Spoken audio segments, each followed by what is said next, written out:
ठीक है, अपनी बात पूरी कर लीजिए चौबे जी आप, फिर जाती हूँ मैं डॉक्टर अभिषेक के पास।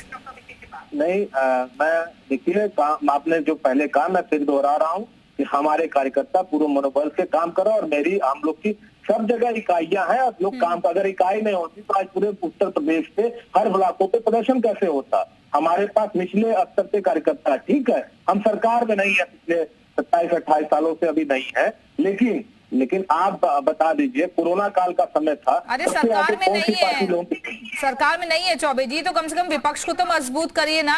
तो विपक्ष भी तो मजबूत नजर नहीं आ रहा। निश्चित रूप से मजबूत हो रहा है, विपक्ष का जो दायित्व है उसको निभा रहा है हम लोग। बनारस से बहुत मजबूती से आप पता कर लीजिए अपने संवाददाताओं के माध्यम से, अगर भारतीय जनता पार्टी का मजबूती से कोई विरोध, ठीक है डॉक्टर अभिषेक राय, ये बात तो आप लोगों को भी माननी होगी कि शहरों की सरकार बीजेपी यहाँ पर मजबूत रही है, तो इसलिए आपको अलग तरीके की रणनीति बनानी होगी, क्योंकि इससे पहले चुनाव जो हुए थे उसमें आपने देखा था कि सीटें किस तरीके से गंवा दी थी, और ये हमेशा हर बार के चुनाव में होता है, जब आप लोग हार जाते हैं तो आरोप आप लोग सरकार पर, प्रशासन पर लगाते हैं। देखिए, हम कोई आरोप नहीं लगाते, प्रत्यक्ष को प्रमाण की जरूरत नहीं, हम तो वीडियो एविडेंसेस देते हैं, फोटोज देते हैं, सारी चीजें देते हैं। पहली बात, सब हमें लगता है कि चुनाव आयोग को ये निष्पक्ष चुनाव कराना चाहिए, सबसे पहली हमारी मांग है। अभी हमारी भारतीय जनता पार्टी के बड़े भाई सिंह साहब, बहुत रिस्पेक्ट करता हूँ, कह रहे थे कि इनकी सरकार ने क्या कहते हैं ओबीसी कमीशन ने 2 महीने में रिपोर्ट दे दी। ओबीसी कमीशन बधाई का पात्र है, इसके लिए हम उसकी वो नहीं कर रहे। 5 साल से आप सो रहे थे, इस समय प्रशासक नियुक्त हैं और ये कह रहे हैं जनता विकास का कार्य हो रहा है। सिंह साहब, कभी नगर पालिका नगर उसमें चले जाओ आप, क्या कहते हैं गाँव में, और जो आप वहाँ की दशा देख लो, कोई काम नहीं हो रहा है। प्रशासक क्या कर रहे हैं सबको पता है। अगर चेयरमैन होता वहाँ पे तो वो काम लगातार होते रहते, क्योंकि जनता से जुड़ा हुआ होता है, इसलिए चुनाव होते हैं। दूसरी बात, आज आपने देखा होगा कि ओबीसी कमीशन की जब रिपोर्ट सबमिट हुई, माननीय मुख्यमंत्री जी खड़े थे, उनके अगल बगल भी सब लोग खड़े थे, सबने जूते पहन रखे थे। जिन अधिकारियों ने दिया उनके जूते बाहर हो गए। तो मैं माननीय मुख्यमंत्री जी से आपके चैनल के माध्यम से और एसएन सिंह साहब के माध्यम से अनुरोध करूंगा कि समाजवाद पढ़ लें, जिस समाजवाद पर उन्होंने उंगली उठाई थी। समाजवाद का मूल सिद्धांत है बराबरी, सबकी बराबरी होनी चाहिए। तो इस तरह की अगर आप वो करते हो, गोरखपुर में आप जाते हो दलित बस्ती में, वहां पे पहले सैनिटाइजर जाता है, बच्चों को नहलाया जाता है, सेंट का छिड़काव होता है, खाना कहीं और से आता है। समानता का परिचय दीजिए ना। समाजवाद नहीं, सबका साथ सबका विकास ऐसे कहाँ हो रहा है? डॉक्टर अभिषेक कह रहे हैं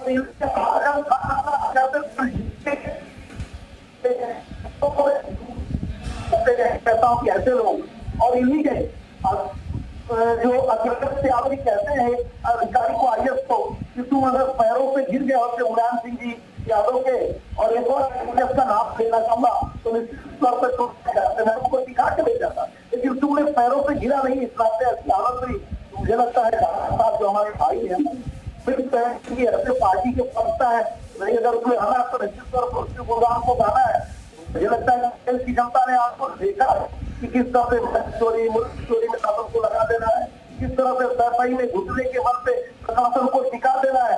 हमारी सरकार ऐसा नहीं, हम भेदभाव का कार्य नहीं, जो वाजिब कार्य होता है वही करते, उसमें शांति नहीं होता, उसमें धर्म नहीं होता, उसमें क्षेत्र नहीं होता, और यही तो जनता को पसंद है कि ये ऐसी सरकार है जाति विकास है, आवाज किसको नहीं की। और कहावत है एक ही साधे सब साधे सब जा, हमने लाभार्थी किसको नहीं चाहिए, बिजली किसको नहीं चाहिए, पानी किसको नहीं चाहिए, सड़क किसको नहीं चाहिए, सुरक्षा किसको नहीं।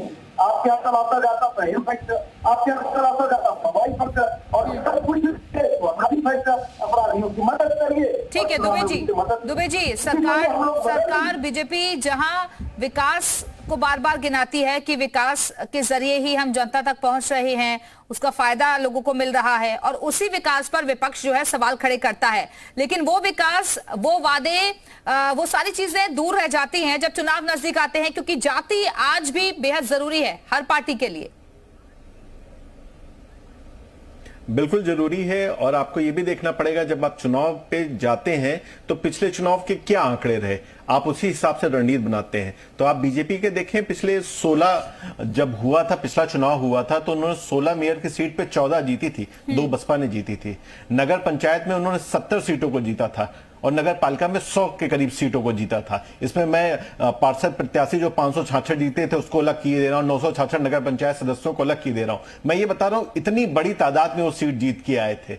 उसके मुकाबले उनकी तैयारी आप देखिए 2017 की और इस बार की तैयारियां देखिए, कितने पहले से तैयारियां शुरू कर दी है। सोशल मीडिया के अभियान को लेकर जिस तरीके के संयोजक बनाए गए हैं, मंत्रियों को जिस तरह का प्रभार दिया गया है, क्लस्टर का विभाग जिस तरीके का बनाया गया है, मंत्रियों को रात में रुकने के निर्देश मिले हैं, मुझे लगता है ये एक फैक्टर है जिसपे ध्यान रखना पड़ेगा।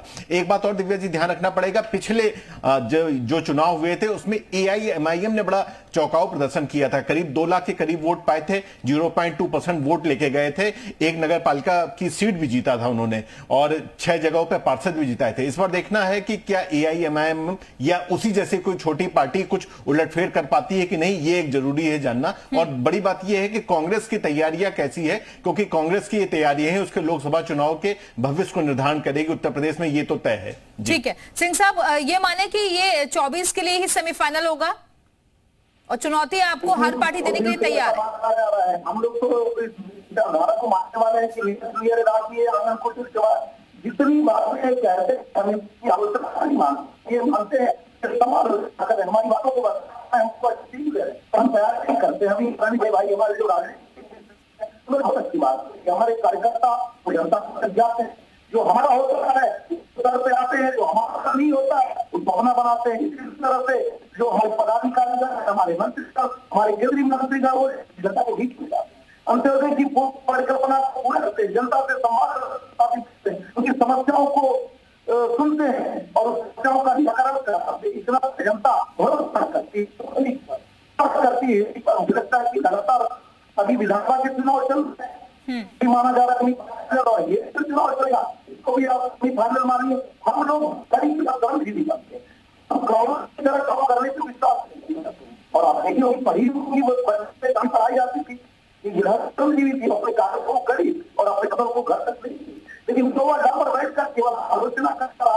मुझे लगता है रास्ता तो आदरणीय हमारे जो कांग्रेस के बड़े भाई हैं इन लोगों को ठीक है चौबे जी दिक्कत कांग्रेस पार्टी में ये है कि आप लोग मुद्दे तो बहुत सारे उठाते हैं लेकिन वो कन्वे नहीं हो पाता जनता तक, वो मैसेज नहीं पहुंच पाता जो आप लोग समझाना चाहते हैं जनता को।